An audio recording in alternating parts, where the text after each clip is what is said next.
What's going on, guys? Glock Guy 226 here. And as you guys have noticed, I threw together a little intro at the beginning of this video.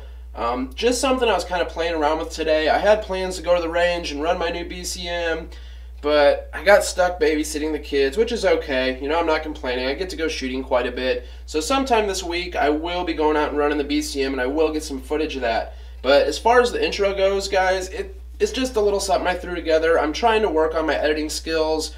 As far as doing transitions and slow motion and, you know, adding music and stuff. So please bear with me as I figure that stuff out, guys. I've never really sat down and dedicated a lot of time to doing that. So that is what I'm going to do today. But as far as this video goes, this is going to be a two-part EDC. The EDC that's sitting here in front of you, my Glock 19 setup, is what I carry 50% of the time. Now, I wish I could carry that 100% of the time, but in all reality, a lot of us can't carry at work. It's just not allowed. It can't happen.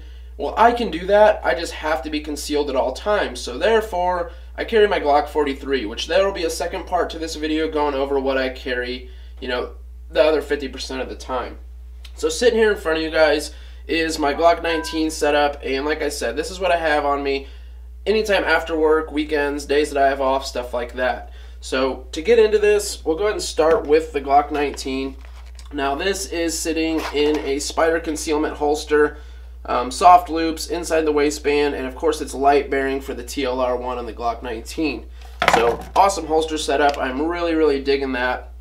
Now as for my Glock 19, I'm sure you guys have seen other videos on this gun, and if you have not, I have plenty of them out there, so you can go check that out. But just as for a quick rundown, I have an Agency Arms barrel on here, and it is titanium nitrided. Gun is clear, but yes, this barrel's awesome. I'm really digging it. I'm getting close to 1,000 rounds, so I will be doing like a 1,000 round review on it. But Agency Arms trigger, Trijicon HD night sights. I stipple the gun myself. I really enjoy that so far. Hive Technologies mag release, as well as a Hive Technologies base plate, and I'm really liking these base plates, guys. I've been running them for about a year now. And just the metal construction of them is nice, so when you drop them, stuff like that, they're just a little more tough. Now, as for the TLR1HL, I've always loved these lights. I absolutely stand by them. Streamlight makes a great product, and you're not going to go wrong with getting a Streamlight TLR. So, as for the gun, I've never had any issues out of it. It keeps on trucking. I mean, it's a Glock 19. What else can you say? So, after the gun and holster setup, guys, really the next most important thing is a belt, and this is an SOE 1.5 inch EDC belt with the Cobra buckle. Now I really like the Cobra buckle. It does cost a little bit more initially to get a belt with the Cobra buckle, whether it's from SOE or whoever you get a belt from, but all in all, this belt is just so solid, guys. I mean, I never really understood how much a belt came into play in your everyday carry until I sucked it up, spent the money, and got one. Now what these belts do, guys, they're just so rigid, and as you can see, I can't bend it, you know, directly in half like most belts. I could hold this belt up and it keeps perfect formation. So when I'm wearing that, it allows for my gun to stay closer to my body and not sag off to the side, which would make you print more and just makes for a more uncomfortable carry. So getting a quality belt definitely helps out, and I could highly recommend the SOE 1.5s. The Cobra buckle, like I said, is something you don't have to have. In my eyes, it's more of a convenience thing, but it does make for a really nice setup. So be sure to check those out, guys. And there's a lot of companies that make good belts out there. I just personally went with the SOE. So holster, gun, belt. The next thing we're going to get into are these knives. Now I carry a couple different knives. You know, it just really depends on the day and time, but I've really been liking this Spyderco Paramilitary 2 with the black blade. Now I've ran a Spyderco Paramilitary 2 for probably the last 2 or 3 years, and I absolutely love it. It's one of my favorite knives, and I've always wanted the black blade. So this year my wife went out for Christmas and got me this setup with the black blade. So big thank you to her. S30V steel, made in Golden, Colorado. You just can't beat a Spyderco in my eyes. As for a fixed blade knife, I usually just carry a smaller fixed blade. This is a CRKT Minimalist, and it is exactly what it sounds like. It is a very small knife in the hand, as you can see, but I really like how well it just fits the fingers. Has some traction on the back here for your thumb, if we can get a close-up on that to focus or not. But awesome knife, guys, and I really like the shape of the blade. This really comes in handy for a self-defense situation if you had to have something small, and I usually carry this one here in my back pocket. It came with this sheath. You can wear it as a neck knife. I'm sure you can get a Kydex sheath made to wear it on the waistband, but for me it's either this knife or my K-Bar TDI that I have on me at all times. I usually have either one of these on me at all times, and it does the job. There are times I like to carry bigger fixed blades, but that's not every single day, so I didn't want to incorporate that into my everyday carry. Now, as far as a light goes, I carry an Olight S1R baton, which is the rechargeable model here. If I can get that to focus. Sometimes this camera can be a pain, guys, I'm sorry. But as you can see, the Olight S1R baton, and for the size of this little flashlight, it is amazing how bright it is. It has 4 different settings from lowest, goes up, up again, well, yep, and up again. So I mean, this thing is just so bright, it is insane.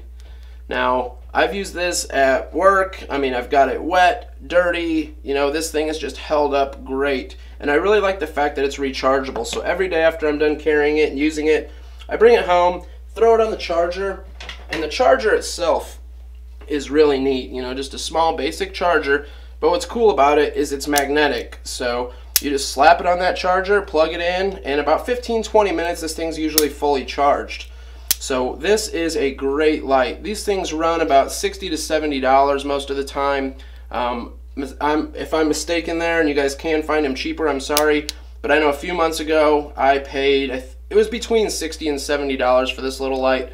But all in all, I am very, very happy with it. After reading reviews and hearing about it for so long, I just decided to go ahead, get one, and so far I've been really happy. Now, something I forgot to go over while I was talking about the gun, I always carry a backup magazine. As of right now, I don't have a mag holder for my Glock 19 or, you know, these double stack 9mm mags. So I've been just throwing this in my pocket. It's served me fine when I go to the range. I also do the same thing, and you know, I can reload decently fast. I know I need a mag carrier, mag pouch, whatever you like to call them. I just haven't went ahead and ordered one, and I know it's kind of silly because you can get them for like 25, 30 bucks at most places. So that's something I do need to get, guys. I just wanted to incorporate that I do carry it in my gun, or in my EDC. So I carry 124 grain Federal HSTs in my Glock 19. I've just found out that 124s fit really well with this. I haven't got to do a whole lot of testing on the 147s. I carry 147 grain HSTs in my Glock 43. I know it really likes them, but from what I've heard, these aftermarket barrels such as Agency or S3F or Blacklist, they really, really like heavier grain bullets. So I think I might be doing some testing on the 147s to see if this gun likes them, and it sure would make it a little bit easier on buying ammo. I could just buy all 147 grain HSTs for both of my carry guns and just be squared away. But as for now, I'm running the 124 grain Federal HSTs. I've also started carrying a tourniquet, and this is just your basic TK4. You can get them from most military surplus stores or online for honestly $2 to $3 most of the time. Sometimes you might have to pay $5, but I've never really focused on carrying any medical, and here lately that's something I've been trying to work on, at least carrying a tourniquet. Now while I'm at work, I do have a very nice medical setup out of my work truck. All that stuff is there on hand, but as far as being on my person, I've at least wanted to incorporate a tourniquet, and such as like the rat tourniquet or the cat tourniquet, I'm going to be looking into one of those to get. They just seem like such a slimmer package and an all-around nicer tourniquet. But for the money, you're not going to beat a steady TK4 tourniquet. So this is my, well, 50%, I should say, of what I carry most of the time. So I either have this or my next EDC setup, which is coming up right now. So I'm going to go ahead and clip over to that, guys. Okay guys, so this is my carry setup from 8 to 4, 5 days a week. Now, A few things are the same. The SOE belt with the Cobra buckle. The Olight S1R baton has not changed. And I did show you guys the K-bar as well. K-bar TDI, and this is serrated. I really like this knife. And the TK4 tourniquet. Now, all those things are the same from my last EDC kit. So, the only things that do differ here are my Glock 43. Now, if you guys have watched stuff on my channel, I'm sure you've seen my Glock 43 before. And hopefully you guys can see that it is indeed empty. I assure you it is. Now, you know, I get people that say, I wouldn't carry that gun, blah, blah, blah, blah, blah. I have no problem carrying this gun, especially on the clock. So a lot of people can't carry at work. So I feel very privileged that I can do that. I just have to remain concealed at all times. And carrying this gun, guys, you know, I have the Hive Technologies +1 on here. So 7 in the mag, 1 in the actual chamber. So 8 rounds with an 8-round backup mag. This is the Hive +2.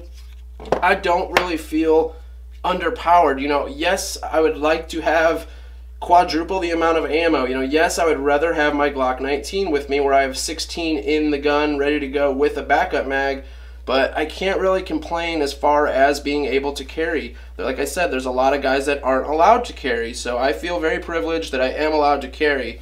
And as far as the Glock 43 goes, this thing has absolutely been reliable, very accurate gun.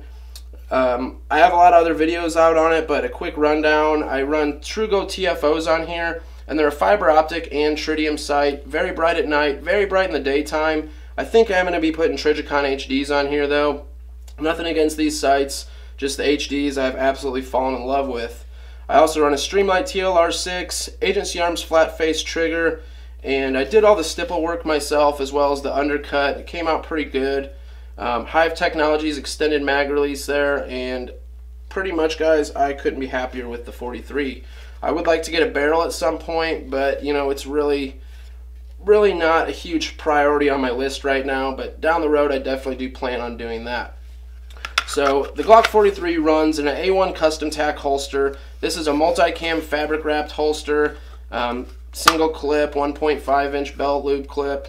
I'm happy with it. It's comfortable, it draws good, it keeps good retention. You know, I can't really complain about it. Now the only concerns I have is the fabric wrap. You know, over time, as you can see, it's starting to fray and stuff in some spots, and I'm just kind of curious over time how that's going to hold up. So time will tell there. Now as far as the backup mag goes, it is also a mag carrier, mag holster, whatever you want to call it, from A1 Custom Tack, and it's also multi-cam fabric wrapped. Definitely a comfortable setup. I really do like it, and like I had mentioned, I carry this mag with a Hive +2 mag extension, which brings this mag to 8 rounds, so it's really not a bad setup. Now as far as my knife goes, I carry an Ontario Rat 1 with me, and I did a giveaway for this knife, and these things are absolutely awesome, guys. They are very, very tough knives. I really like to carry this at work because I don't mind to beat the crap out of it. Now these can be had for roughly around $30. They're AUS 8 steel. Like I said, very tough stuff, and all in all, it served me well. Now I typically also carry just your regular, you know, box cutter type knife with me while I'm at work. I work in the maintenance field, do heating and air stuff, all the way down to drywalling. So I mean, it's just a lot handier to have an actual razor blade knife with you. So I carry Federal HST 147s, like I'd mentioned in the previous clip. I really like these in the Glock 43, and I think I'm going to start transitioning to these in my Glock 19 once I can get out. I mean, I've shot 147s. I've actually shot these in my Glock 19 with the agency barrel, and they shot very well, but I'd like to do at least a little bit of accuracy testing just to make sure. I've always ran 124s in my Glock 19. I've been happy with them. This is just something that's kind of had me curious. So thank you guys for watching. I've gotten quite a few requests to do like an EDC update video. I have changed some gear out quite a bit in the past few months. And you know, subscribers, I really do appreciate you guys. The channel just keeps growing and growing, and I can't thank you guys enough. There's so many companies that are reaching out and saying, you know, hey, I really like your videos, keep doing what you're doing, and that stuff really, really means a lot. You know, we have such a great community of guys here on YouTube, people that interact in the comments. It's just a really, really awesome thing. So please like this video, guys, share this video, sub to the channel if you haven't already, and have a good night, guys.